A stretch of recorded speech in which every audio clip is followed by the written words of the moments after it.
बिस्मिल्लाह वस्सलातु वस्सलामु अला रसूलिल्लाह। बहन बेटी का घर बचाने का बेहतरीन नुस्खा। याद रखें कि अपनी औलाद को, ख़ासकर बच्ची को, हया की ज़िंदगी सिखाई जाए। पर्दा, सब्र, शुक्र, क़नाअत, किफ़ायत शारी, इस तरह की बेहतरीन जो सिफ़ात हैं ना, जो एक औरत के अंदर होनी चाहिए।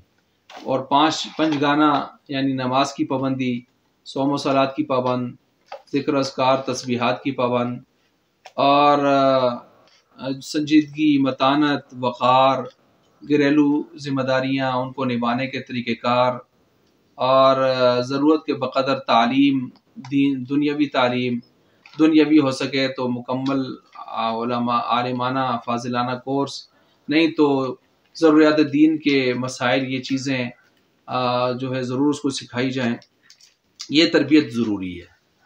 और इसके साथ साथ ये भी है, जो बहुत सारे उक़ला ये फरमाते हैं, जो बड़े बड़े यानी बहुत ज़्यादा तजर्बा रखने वाले लोग हैं, वो यही कहते हैं कि अपनी बच्ची को यही कि घर रोज़ रोज़ नहीं बसते, वो एक ही मरतबा बसते हैं और अच्छे लगते हैं कि वो बस जाएं।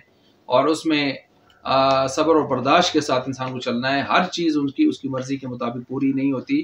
कभी उसकी ख्वाहिशें, इंसान की ख्वाहिशें अधूरी रह जाती हैं और सबकी रहती हैं। तो जितना इज़्ज़त और बर्दाश्त के साथ चलेंगे तो सबके लिए आफ़ियत और खैरियत होती है। और खुदा न खासा दिल बर्दाश्ता होकर, बेसब्रा होकर जब इंसान चलता है तो उसके बहुत ज़्यादा नुकसानात सिर्फ उसकी ज़ात को नहीं होते, बल्कि पूरे घराने को, ख़ानदानों को और पूरे मुआशरे को उसके नुकसानात भुगतने पड़ते हैं। ये सारी चीज़ें उसको समझाई जाए। इसके साथ साथ अगर खुदा न खासा कहीं कोई मसला हो, तो बहन और बहनोई के दरमियान में कोई मसला हो तो हत्तल इम्कान बहनोई का साथ देना और उसकी साइड लेना, और दामाद और बेटी के दरमियान मसला हो तो हत्तल इम्कान दामाद की साइड लेना। ये उक़ला के नज़दीक और तजर्बाकार लोगों के यहाँ उनका मक़ूला है और उनकी हिदायत है।